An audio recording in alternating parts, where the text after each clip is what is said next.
Hello, everyone. Okay, we're good. I know it's the last session of the day. You're all feeling a bit tired and weary and full of lunch, but bear with me, it's going to be a cracker. So my name's Niall Firth, and I'm with MIT Technology Review. Oh, by the way, attendees to the summit get 25% off our magazine, so keep a look out for that.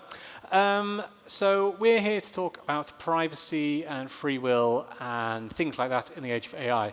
And I'll start by telling you, or bringing you up to date with a story you might have seen recently. Did you see a week or so ago, a couple of Harvard students, they hacked one of Meta's Ray-Ban glasses and got it set up so you could walk around, it would scan the faces of all the people around you, it would then search the internet for their faces and bring you up a document with all the information there was about them on the internet and present it to you on your phone in a matter of seconds. Absolutely amazing and completely alarming, and obviously a non-sanctioned Meta product. But they did it to kind of prove the point that privacy is something we need to be more aware of, and we need to put more sort of structures in place to protect it. But if you think about what's been happening the last couple of years, we're already in that situation where it feels like it can be too late, and that's something I'm going to ask our panel.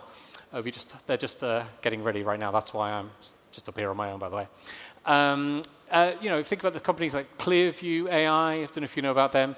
They've got databases of a few billion faces, which they then sell to law enforcement in the US to use for them to track down people for crimes in the US.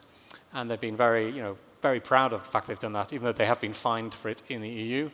There's another company called PimEye, which has billions of faces that you can, for $25.99, you can then access it and find faces across the internet of anyone you want in the world. So it sort of feels to me that, in a way, we're already too late. But this is what I'm going to discuss with my guests. I've got two people on stage with me who I think are ready to come on now. We've got Julia Royce, who's the Director of Public Policy at Meta, based in Berlin. Julia, come up. Hi. And we also have on stage with me in the real world, I have Jeff Bullwinkel, who's Vice President and Deputy General Counsel at Microsoft, who's based in London. Jeff, come on up. Hi, guys.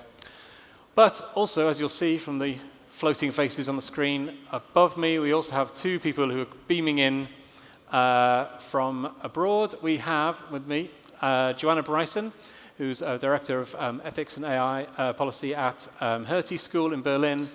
And we have Irina, who is from the EU's AI office. So hello, both of you. Can you hear me? Yeah, I hear you fine. Very well. Excellent. OK. All right. So we'll try and make this work. Let's not forget about them up there, OK? We'll just talk as if they're in the room with us. OK, Joanna, I'm going to start with you, because I know you have lots of things you'd like to say. Are we too late to be worrying about privacy in this world? Has it just gone too far? Should we just give up? No, I don't think we should ever give up. I mean, one of the weird things, I was on the plane today sitting next to an author working on the climate crisis he wrote the book about the fires in Vancouver, they're just incredible, But we still have agency, and even if we don't, it's Pascal's wager. We should hope we still have agency and do everything we can to make the differences and make the worlds we need to build. And in particular, I do think that privacy by anonymity is over. It is possible to do the kinds of harms that the Harvard students demonstrated. But what we try to do, I mean, the whole reason we have governments, you could say the same thing about, there's nuclear weapons, someone could bomb my house, or well, actually, it's a sore point for Americans, someone could just shoot me. Because we've had guns for all this time. But by and large, we don't have that situation. By and large, we are pretty happy that if we come home, our house is going to be intact. And if it's not, we can go to the police and try to figure something out. And if it turns out the police are the ones who broke into the house, that we also have we have ways to escalate. So this is why governance and regulation are absolutely essential in this space.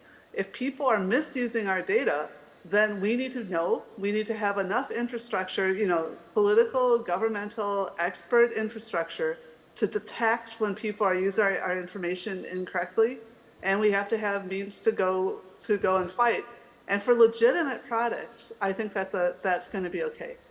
I think we'll probably, I don't want to take too long of a turn the first time, but I think it's a really interesting question, the difference between, for example, Meta and Clearview. If you have a very small company, for example, Cambridge Analytica, then you can sue them into bankruptcy, and the people who made up that company can go away, declare bankruptcy, and start another company and go again. So we have very, very interesting questions about the how do we govern large transnational technology companies, and how do we govern small transnational technology companies? Huge, interesting questions, but it's not impossible. We do keep figuring shit out. Sorry. Okay, thank you, Joanna. Well, happen to have on stage with me two representatives of big, large transnational companies. So, what do you think about that? What responsibility do, say, Meta or Microsoft have for ensuring, we look after the customers or citizens' data and privacy?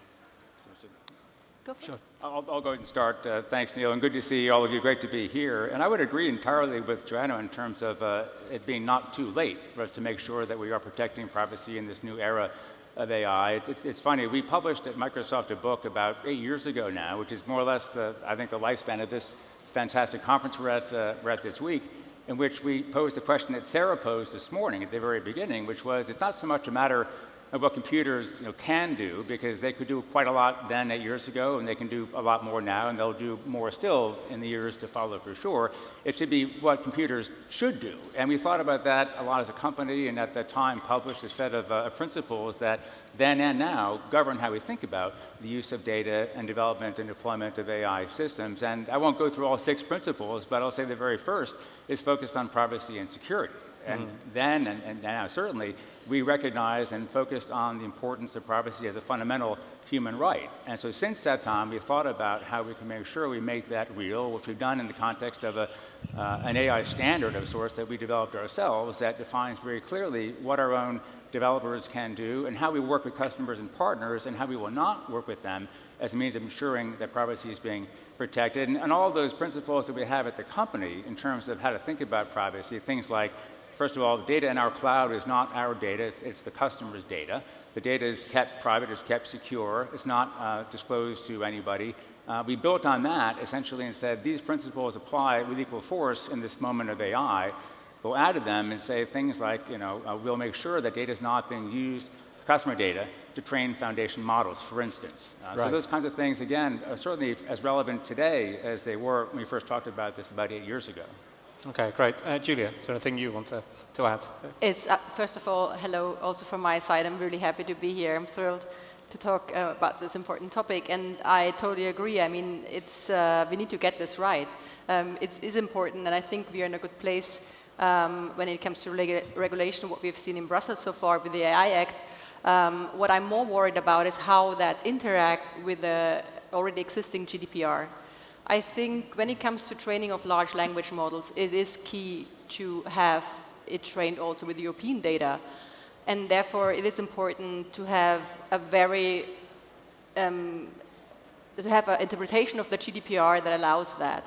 And Meta is very much committed to get this right, but I really want to also focus on the opportunities and the necessity we have to train our large language models with European data.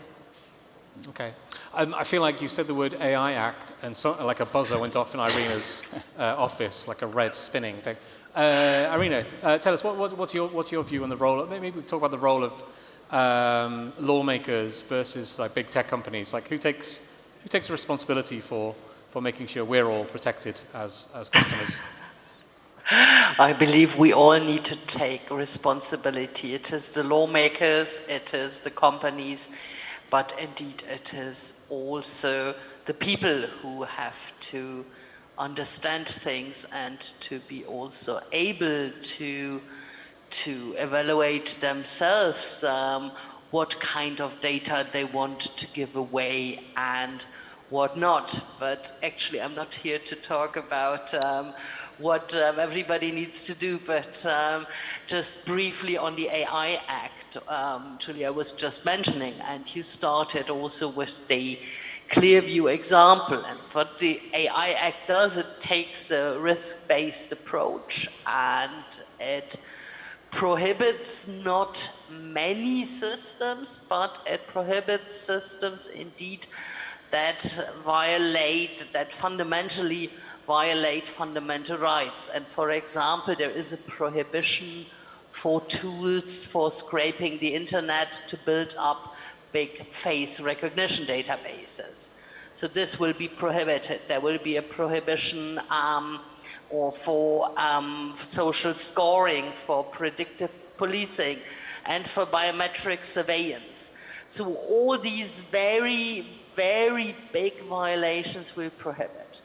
And for other cases where we consider that there is a particularly high risk, we say, okay, there you need to have certain requirements in place in order to make sure that the system functions well. And here we also, indeed, we don't have data protection because, as Julia said, we already have the data protection rules, but we have also requirements with regard to the quality of the data. So, for example, to avoid bias, to avoid discrimination and all this. And then perhaps last quick point, just what we also have is certain transparency rules, and they would apply to artificially generated content. So that is a labeling obligation to say, like, this content has been artificially generated. So yeah, great. I mean, I think your last point really about the labeling, I mean, generative AI makes the transmission of massive amounts of misinformation incredibly easy for anyone to do. You mentioned bias as well, and I think that's another element where it's kind of become sort of an insidious creep, in a way, into our lives in many ways, that as we embed more generative AI into all of our products, it's going to be hard to avoid. Joanna, are there any thoughts on on that? I keep noticing your little friend behind you there. Yeah. I just thought, yeah, like I said, and in fact, I hope as we get back to start talking about free will, that I'll talk a little bit more about what happened to me. I was trying to get to Amsterdam today. But anyway, yes, I thought we'd have something else, at least to entertain you guys in the background here. Yeah, let's talk a little bit about bias. I guess,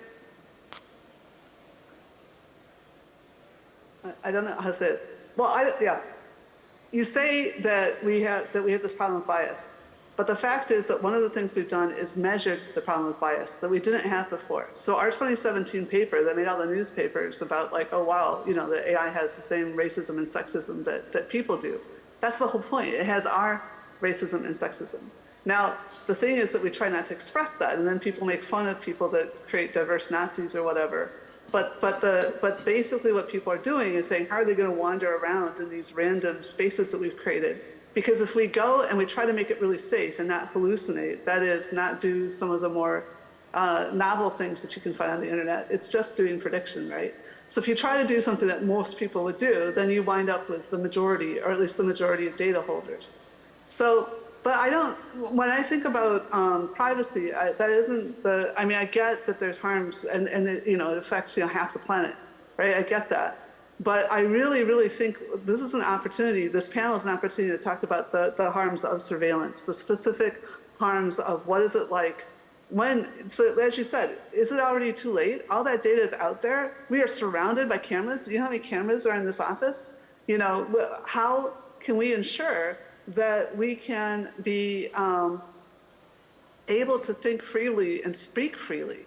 I mean, when I first found out that Twitter was coming up on my Twitter account was coming up on my Google pages, I thought, whoa, should I lock it down? Because I knew that you can tell people's inclinations. And actually, to be honest, if an autocracy comes into a country, often it's the academics are the first ones that they have against the wall, right? So I already knew, you know, we have to be politically engaged. We have to fight for our right to be different and to think differently and to change our minds. And I think we have to have transparency around that. We have to be more adult. And so I kind of agree with what Irina was saying, that we need to educate people, and that's one of the great things in the AI Act, that there's this literacy components. But at the same time, we don't want to do victim shaming, right? I mean, I think about it like the Take Back the Night things, you know, should women be able to walk in any kind of clothes in any kind of neighborhood? Yes, of course, in a sense. And at the same time, would I walk in any kind of clothes in any kind of neighborhood? No. I learned in Chicago not to do that. And so I think that we both need to defend the people who haven't learned that yet, and at the same time, try to communicate that, and there's kind of a balance between these. But I want to say one other thing. I know this turn's gone a little longer, and it seemed a little incoherent, but there's this discussion about cybersecurity. Microsoft does a lot of work on this. They have amazing cybersecurity people, but they've had some big, big mistakes. We all have. Google's incredible. They've had big mistakes. The federal government of the United States gets hacked, right? Everyone gets hacked. And my students here at Hertie School, they're smart, they're great. I don't want to run down Hertie School. They're fantastic students. But they can't conceive of that there's any chance we're going to wind up in a post-internet world in our lifetimes, or at all, right? And yet, there are entire countries that had their internet taken down for weeks and even months. Costa Rica for months, Albania for weeks. And they have 97% of their government services are fully digitalized. So there's a lot of things we have to think about building robust societies that do not need to have digital tech. Look at what's happening in North Carolina, right? You need to still be able to get around on horse, by foot, on horseback, whatever it takes, because you will not always have the internet there for you. But similarly, on the other hand, we have to be able to handle and deal with the fact that people have these data, and how do we burn the bridges if an autocracy comes over the border? I'm in Berlin right now. Great. Any thoughts, you guys on the stage, about that?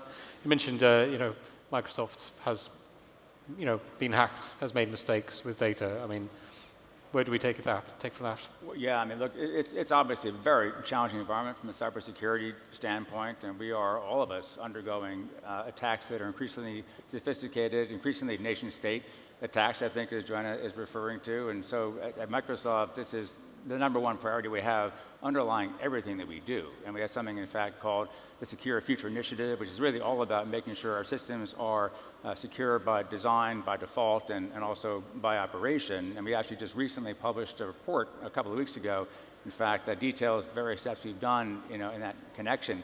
Obviously, our point of view is still that one can achieve massively better security in the context of hyperscale cloud services relative to what you would have in the context of an on-prem environment or a client server environment, or say for some individual consumer, sitting on a PC to a Wi-Fi connection at home or in some public place, who is immensely at risk relative to what you would have in a cloud, let's say like Microsoft's, where we analyze every day 6 trillion different signals from which we can aggregate threat vectors and get a sense of where danger lies and mitigate that risk before it actually hits the end user. I mean, it's interesting that the reference also to not just cyber warfare, but kinetic warfare. And people here may realize that when Ukraine was first invaded and tanks rolled across the border and planes flew across the border, in fact, that was after a point at which Russian intelligence had tried to attack Ukrainian systems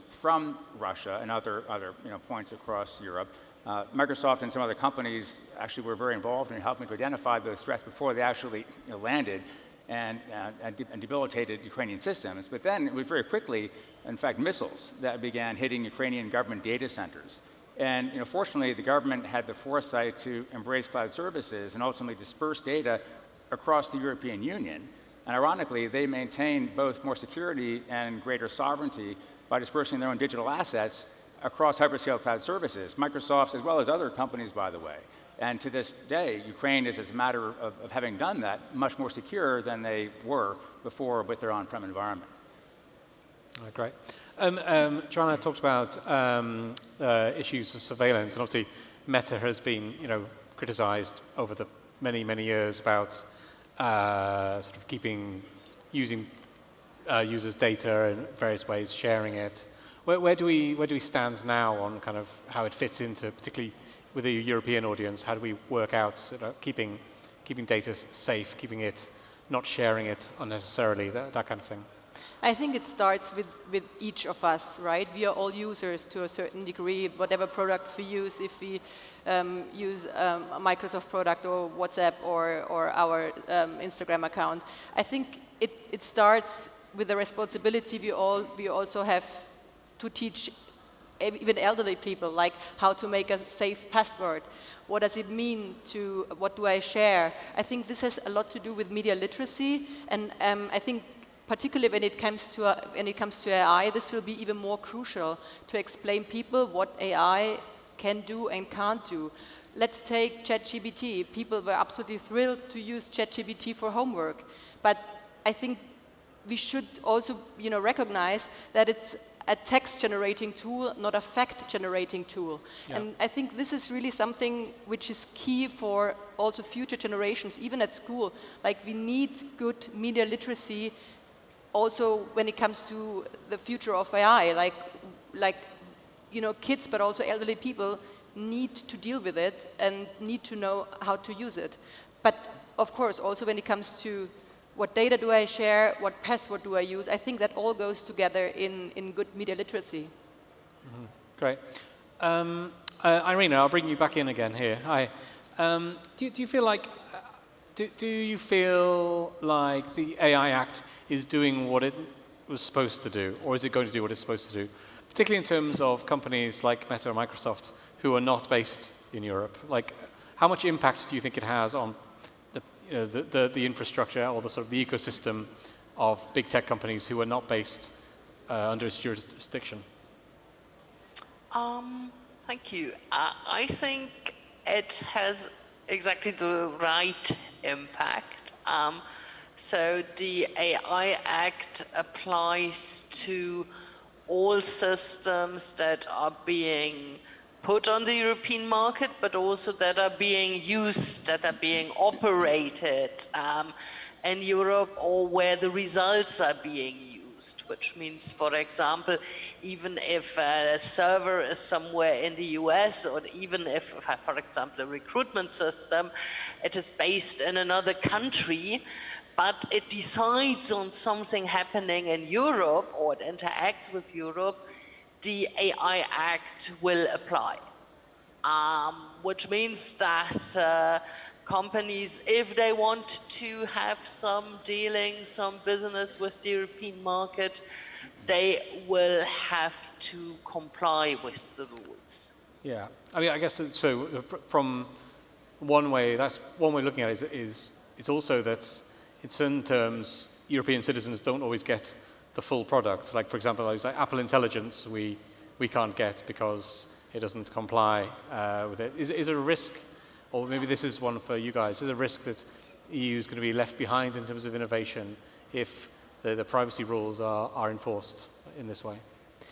I think the biggest risk is that if, as I already said, the GDPR enforcement is rolled out in a way or interpreted in a way that simply the large language model cannot be trained with European data. And if this is the case, we have large language models that are purely US-based, so to say, or leaving the European culture out. I'm a European by heart. I think the biggest asset we have here in Europe, beside like great researchers, is our diverse culture. We have different languages. We have different likes and dislikes. We have different ways to speak. So if this is not incorporated in large language models, if this is not possible, I think then we just risk of having being left out.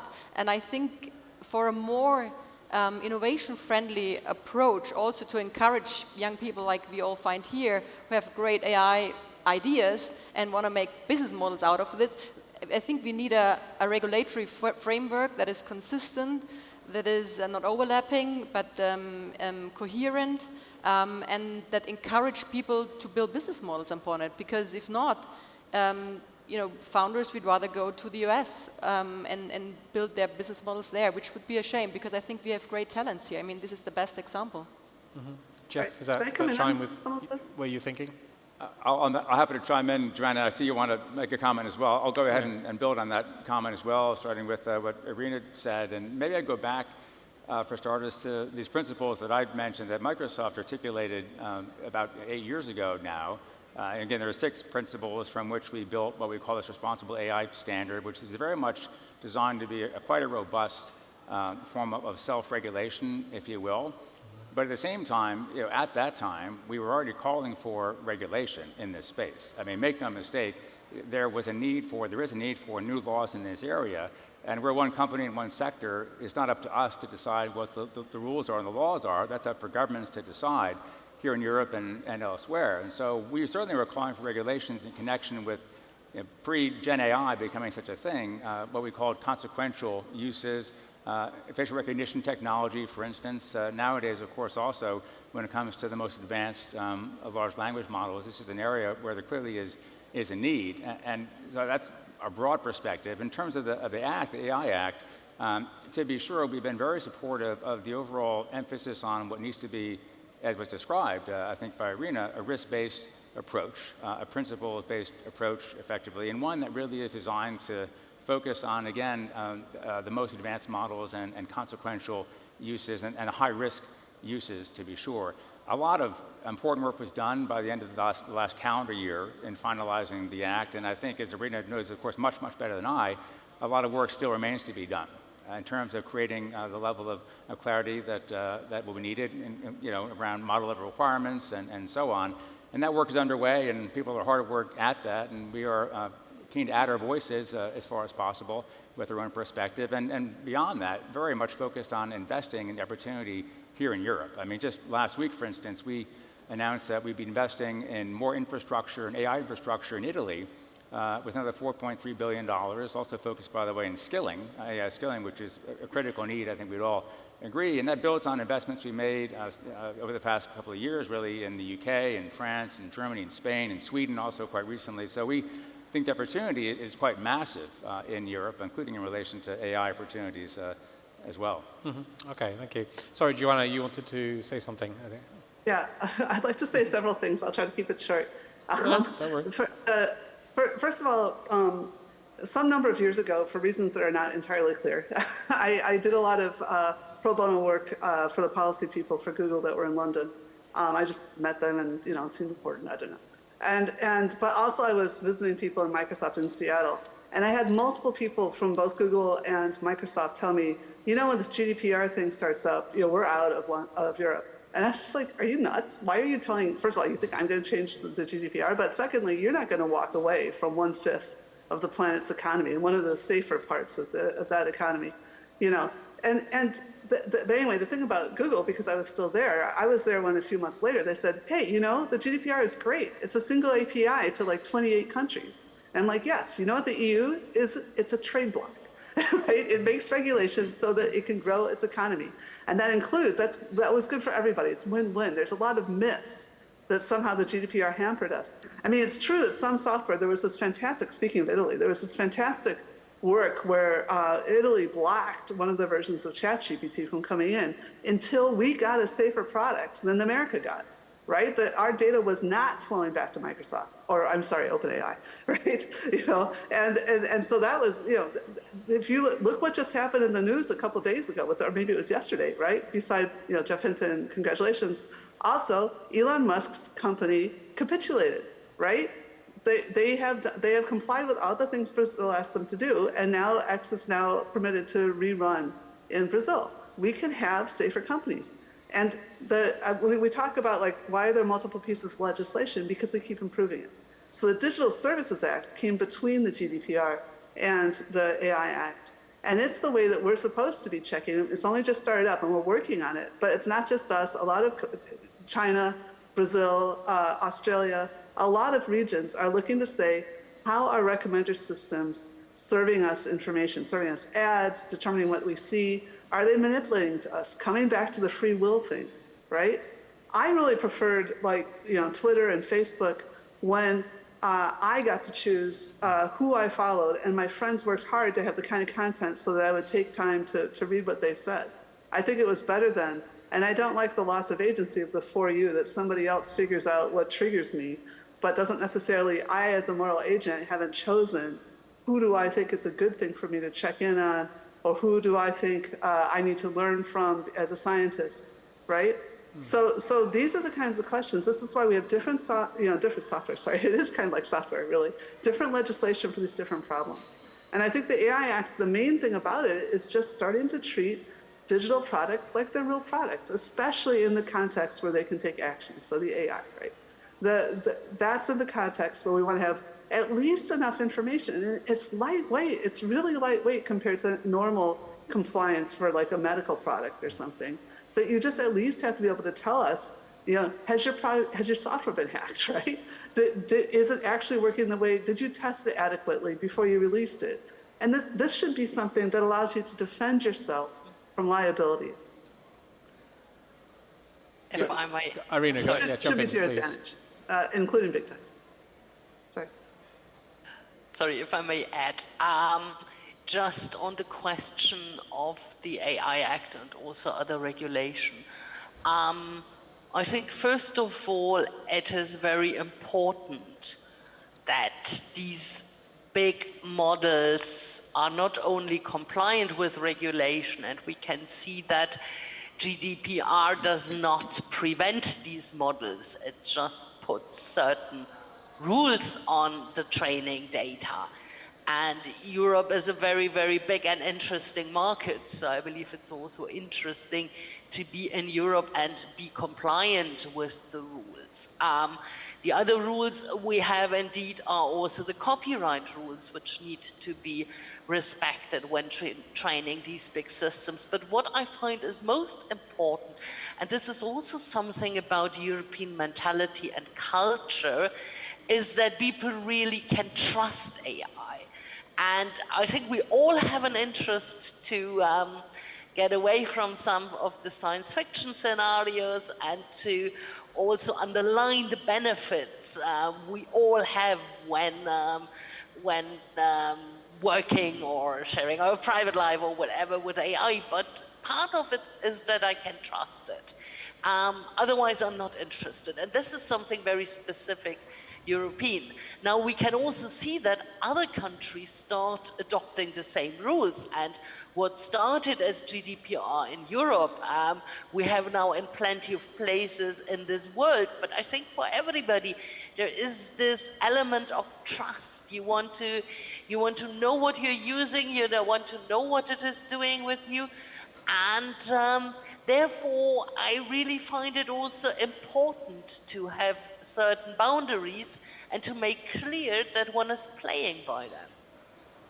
All right. Could I just say very quickly with respect to European data, I happen to know a number of agencies that have brought together data by consent in their languages. It's more than adequate to train LLM, and they're just trying to decide if it's actually worth the cost, the electric cost, the cost of the environment, the cost, the financial cost to actually train the models up. But there's plenty of data that you can get legitimately if you spend some time and you have a decent bureaucracy.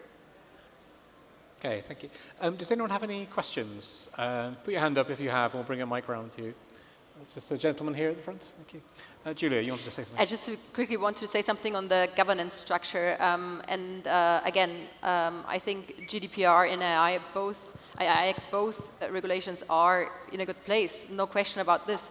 I think it's just when it interacts, this is where it really gets crucial. And we have in Europe the European Data Protection Board, where all 27 member states. In Germany, we don't have one voice, we even have 17, because we have a federal structure, meaning we have even more different voices, more different opinions on data protection, which makes it very cumbersome and very slow to make decisions. And if the governance structure as such is slow, this again hinders competitiveness in Europe. If it takes 2 to 3 to 4 to 5 months until there is a decision made if training of European data is allowed or not, this is the next generation of a large language model. Like this is and if we are not allowed to do this, Europe is again missing out. So it's also about the governance structure itself, if it's too bureaucratic or not. I do acknowledge that we must get it right, and it's a lot, it has to do with the trust of the people, but I think we need to get the balance right here between what is risk and what is opportunity. And I think this is not only in regard of AI a question, but in general, we need to get in Brussels this balance right when it comes to regulation and to bureaucracy. Great. I just got a question in the room here. Yes, thank you very much. I'm of the Center of Expertise for AI for the Hogeschool of Amsterdam. And my question is actually, what do you think is the best way to use and improve AI for education purposes without making the next generation too lazy and forget how to study properly. Great. Who's that for? Anyone in particular? Any who can give a correct Who wants answer. to jump in? Joanna, go. So I think like Hertie School is one of the first that had an AI policy, and the students have complained that it's like too old and too lame now, but at least we had something. Most people think that we have to allow students to go ahead and use AI because they are going to, and the best thing is to help them understand where and how to use it well, what are the appropriate ways to use it, things like that. So it's just becoming another extension of our tool set. At the same time, we are having to do sort of regressive things like going back to in-class exams. I just had my first one in 5 years here because, suddenly we're in a situation, and it's not like the best stuff doesn't come out of the AI, but when you're comparing a student that's challenged or whatever, then, towards that lower end, then you might be misordering abilities, and that would be a shame, since it is part of our job that we have to say, how would these people be as employees and things like that. So I think that's a lot of, people talking about trust. We're in a context where, because things can be faked, we have to learn about provenance. And so that's kind of a narrowing of what it was. For a while, everyone could be a creator. Everybody could be designed, discovered on, whatever social media platform of your choice. And now it's going back in a way to needing to have some kind of validation that somebody from an institution you've heard of and trust has said, this does seem probably, we all will make occasional mistakes, but this seems like real truth right now. Or I am currently in the room with the president and this is what he's saying, or whatever, or she, hopefully, that kind of thing. So I think this regulation is an ongoing process, and so is education, all of these pieces. We have to just keep thinking of new ways to do things. It's a process. It's not that we're going to have a perfect, set of laws and it's just going to become this rigid framework. We have to keep working, and that's why I would really like to call on companies large and small to get involved with the governments and figure out the whole point of government. And I'm not working for government. But the whole point is it's how we coordinate to produce public goods. It's the way that we create safer societies. And yes, some societies choose to get products a little later that are a little better, but fine. And some places, move fast and break a lot of stuff, and bad things happen sometimes, but they also get some toys sooner, All right.